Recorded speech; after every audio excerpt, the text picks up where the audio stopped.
శ్రీమాత్రే నమః. శ్రీ మహాగణాధిపతయే నమః. శ్రీపాదవల్లభ నృసింహ సరస్వతి శ్రీ గురు దత్తాత్రేయాయ నమః. శంకర భట్టునకు తిరుమల దాసునకు జరిగిన సంవాదము. పూజారి ఆదేశానుసారము నేను రజకుడు నివసించు చోటుకు వచ్చి తిని. తిరుమల దాసు అను పేరు గల ఆ రజకుడు 70 సంవత్సరముల వయస్సు కలిగిన వృద్ధుడు. అతడు తన గుడిసె నుండి బయటికి వచ్చి ఆదరముగా నన్ను ఒక మంచముపై కూర్చుండబెట్టెను. బ్రాహ్మణ అన్యాహంకారము జన్మహంకారము నాలో చాలా భాగము నశించెను. శ్రీపాద శ్రీవల్లభుల భక్తులు ఎవరు అయినను నాకు చాలా ఆత్మీయముగా కనిపించసాగిరి. వరసిద్ధి వినాయకుని ఆలయ ప్రసాదమును తిరుమల దాసు నాకు ఇచ్చెను. దానిని నేను శ్రీపాద వల్లభుల ప్రసాదముగా భావించి స్వీకరించి తిని. తిరుమల దాసు ఇట్లు చెప్పనారంభించెను. అయిన వెళ్ళి గణపతి శ్రీపాద శ్రీవల్లభునిగా అవతరించుట. అయ్యా, ఈరోజు ఎంతయో సుకృతము. నాకు మీ దర్శన భాగ్యము కలిగినది. మీరు నా వద్దకు ఎప్పుడు వచ్చేదరా? మాల్యాద్రిపుర విశేషాలను పీఠికాపుర విశేషాలను ఎప్పుడు మీకు తెలియజేయుదునా అని నేను తహతహలాడుచుంటిని. నాయన శంకరభట్టు, వరసిద్ధి వినాయకుని ప్రసాదము గైకొనినావు. నీవు ఈ రోజుననే శ్రీపాద శ్రీవల్లభ చరితామృతమునకు శ్రీకారము చుట్టుము.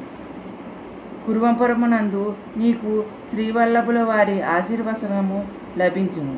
నేను పూర్వజన్మమున గొప్ప వేద పండితుడను, పరమ లోభిని. నా అవసాన సమయమున అప్పుడే జన్మించిన గోవత్సము పాతగుడ్డ పీలికను నములుట గమనించి దానిని జాగ్రత్త పెట్టుకోవలసినదని నా కుమారులను సూచించి తిని.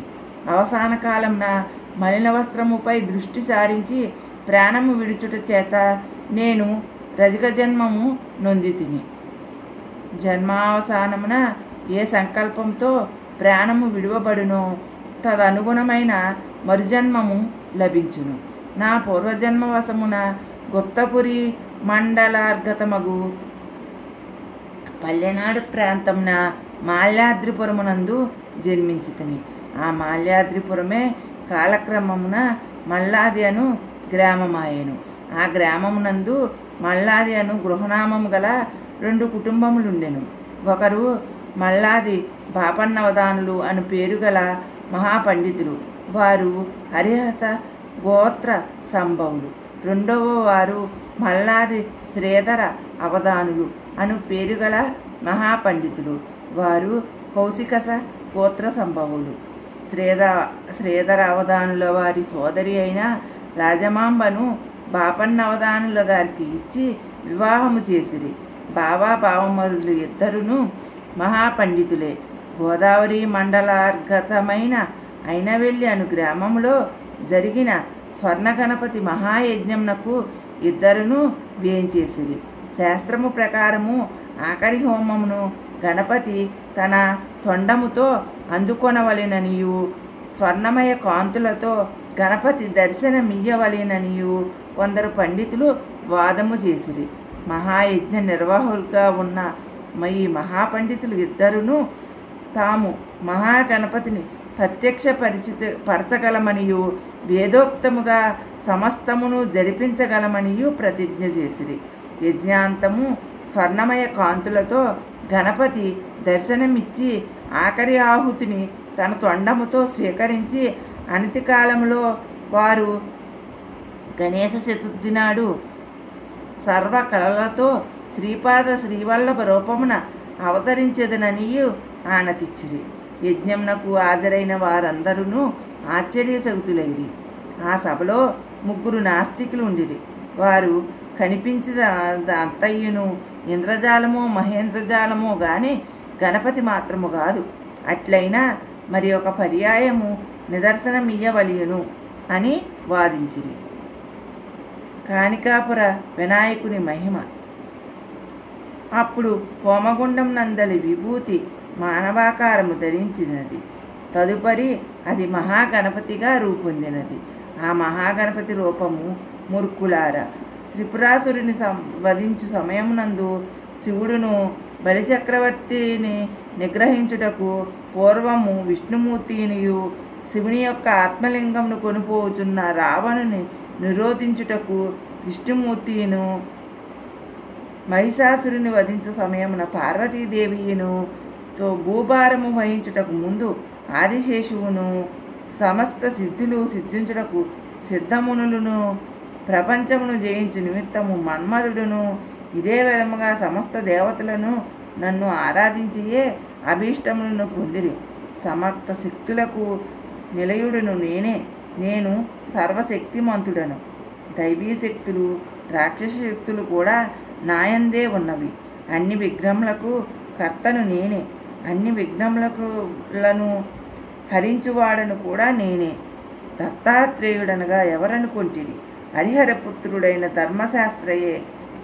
విష్ణు రూపంలో బ్రహ్మరుద్రులు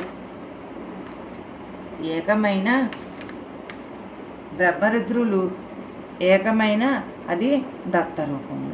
ధర్మశాస్త్ర రూపంలో గణపతి షణ్ముఖులు విలీనమైన అది కూడా దత్తరూపమే. దత్తుడు ఎల్లప్పుడూ త్రిమూర్తాత్మకుడని తెలియడు. శ్రీపాద శ్రీవల్లభ రూపమునందు మహాగణపతి ఉన్నాడనుటకు నిదర్శనముగా శ్రీపాద శ్రీవల్లభులు గణేశ చతుర్థి నాడు అవతరించిరి. సుబ్రహ్మణ్య తత్వము వలన వారిది కేవలము జ్ఞానావతారమని తెలియడు. ధర్మశాస్త్ర తత్వము వలన వారిది సమస్త ధర్మ కర్మములకు ఆదిను మూలమును అని గమనించుడు. రాబోవు వారి అవతారము మాతాపితల సంయోగ ఫలితము కాదు, జ్యోతిస్వరూపము, మానవాకృతి చెందును. ఇదే మీకు శాపమిచ్చుచున్నాను. సత్యస్వరూపమును కంటితో చూసియు అసత్యము పలికినందులకు మీలో ఒకడు గుడ్డివాడుగా పుట్టును. సత్యస్వరూపమును వాక్కులతో ప్రస్తుతింపక అవహేళన చేసిన కారణమున మీలో ఒకడు మోగవాడిగా పుట్టును. ఇంతమంది సత్యసంధులైన భక్తులు సత్యమును గురించి చెప్పుచున్నను పెడచెవిని పెట్టిన కారణమున మీలో ఒకడు చెవిటివాడుగా పుట్టును.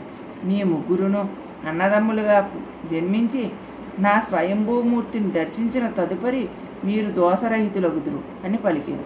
నాయన, వారి ముగ్గురును ఈ కాణిపురమున సోదరులుగా జన్మించిరి. త్రిమూర్తులను దూషించినను త్రిమూర్తాత్మకుడైన దత్తుని దూషించినను లెక్కకు మిక్కుటముగా అనర్థములు దాపరించును. సోదరులైన ఈ ముగ్గురును ఒక కాని భూమిని నిగ్రామం నందే సాగు చేసుకునిచుండిరి. ఆ పొలములో ఒక దిగుడుబావి కలదు. దీని నుండి ఏతము సహాయమున నీరు పెట్టుకునేవారు. ఒకానొక సంవత్సరమున అనావృష్టి కలిగినది. భూమిలోని నీరు అడుగంటినది. ఒకానొక రోజున నీరంతయు ఖర్చుగాగా పారతో ఇసుకను తోడు ప్రయత్నంలో నుండిది. ఆ నీటి అడుగున ఉన్న రాతికి పార తగిలి రక్తము పైకి జిమ్మినది. ఆ రక్తము చేతికి తగులగానే బావిలోనున్న మోగవానికి మాట వచ్చును. నీరు యథావిధిగా బావిలో నిండుచుండెను. నీటి స్పర్శ వలన చెవిటివానికి వాని దోషము హరించినది. మూడవ వాడైన గుడ్డివాడు ఆ నీటిలోని రాతిని స్పృశించుటచే అతని గుడ్డితనము పోయినది. ఆ రాయి స్వయంభూ వినాయకుని మూర్తి. ఆ రాతి విగ్రహము తల మీద పార తగిలి పెచ్చు విరుగుటచే అక్కడ నుండి రక్తము స్రవించనారంభించినది. ఈ వరసిద్ధి వినాయకుని ప్రతిష్ఠ చేయుటకు సత్యఋషీశ్వరులైన బాపన్న అవధానులను వారి భావమర్ది అయిన శ్రీధర అవధానులను ఈ గ్రామమునకు విచ్చేసిరి. వరసిద్ధి వినాయకుడు వారితో, మహాభూమి నుండి ఈ లోకంలోనికి వచ్చినాను. పృథ్వీ తత్వములో అవతరించి తిని ఈ తత్వము కాలక్రమమున అనేక మార్పులకు చెందును. జలతత్వంలోను, అగ్నితత్వంలోను, వాయుతత్వంలోను, ఆకాశతత్వంలోను నా అవతారము ఇదివరకే జరిగినది. అయినవెల్లిలో మీరు అనరించిన మహాయజ్ఞంలోని ఆ హోమభస్మమే ఈ రూపమును ధరించినది. తదుపరి కర్తవ్యమును ఆదేశించుచున్నాను. శ్రీశైలం నందు కళలు తక్కువగానున్నవి. సూర్యమండలార్గతమైన తేజస్సును మీరు అతడి శక్తిపాతం చేయవలెను. మీరు శ్రీశైలంలో శక్తిపాతం చేసిన రోజుననే గోకర్ణమునందును, కాశీ అందును, బద్రీ అందును, కేదారమునందును కూడా ఏకకాలంలో నా అనుగ్రహ విశేషమున శక్తిపాతము జరుగును. శ్రీపాద శ్రీవల్లభుల వారి అవతరణమునకు సమయము ఆసన్నమగుచున్నది. శ్రీధర, మీ ఇంటి పేరును శ్రీపాదనామముగా మార్చుచున్నాను. కౌశికస గోత్రికులైన మీ వంశస్థులు ఇక నుండి శ్రీపాద గృహనామమున వర్ధిల్లెదురుగాక అనెను. రజకుడైన తిరుమలదాసు శంకరభట్టుతో, నాయనా శంకర, మాల్యాద్రిపురము నుండి బాపన్న అవధానులను శ్రీధర్ అవధానులను పీఠికాపురం నందు నివసించుటకు వలసపోయిరి. నేను శ్రీపాద శ్రీవల్లభుల లీలలను ఎన్నింటినో చూసి తిని రేపు నీకు అవన్నీ సవిస్తరముగా వివరించగలను. నా మొదటి భార్య వలన నాకు ఒక మగపిల్లవాడు కలడు. అతడు రవిదాసు అని పేరిట పూర్వపుర గ్రామమునందే నివసించుచు అతట శ్రీపాదుల వారికి యథోచితమైన సేవలు చేయుచున్నాడు. నేను శ్రీపాదుల వారి ఆజ్ఞ వలన కాణికాపురంలోనే ఉండిపోయి నా రెండవ భార్యతోనూ నా సంతానముతోనూ కులవృత్తిని అనుసరించి జీవించుచున్నాను. నీవు శ్రీ పీఠికాపురమున ఎందరో మహానుభావులను కలుసుకొందువు. వైశ్యశ్రేష్ఠుడైన వెంకటప్పయ్య శ్రేష్ఠి అను వానిని కలుసుకొనిన ఎడల ఎన్నో మహత్తర విషయములు నీకు తెలియగలవు. వారిని శ్రీపాదులు వెంకయ్యప్ప శ్రేష్ఠి అని మారు పేరుతో పిలిచెడివారు. శ్రేష్ఠి గారి వంశము మీద శ్రీపాదుల వారి అభయస్తమున్నది. వచ్చవాయి గృహనామము కలిగిన నరసింహవర్మ గారిని కూడా కలుసుకొనుము. వారికి శ్రీపాదుల వారితో ఎంతో అనుబంధం ఉన్నది. నీవు రచించు శ్రీపాద శ్రీవల్లభుల చరిత్రను శ్రీచరణులు ఆశీర్వదించెదరు. నీవు రాసిన గ్రంథము తప్ప మరేదీను శ్రీపాదుల వారి చరిత్రను సమగ్రముగా తెలుపగలవి రానే రావు. ఇది శ్రీచరణుల వారి ఆజ్ఞ అని తెలిపెను. శ్రీపాద శ్రీవల్లభులకు జయము జయము. శ్రీపాదవల్లభ శరణం నమ. శ్రీపాదవల్లభ శరణం నమ. శ్రీపాదవల్లభ శరణం నమ.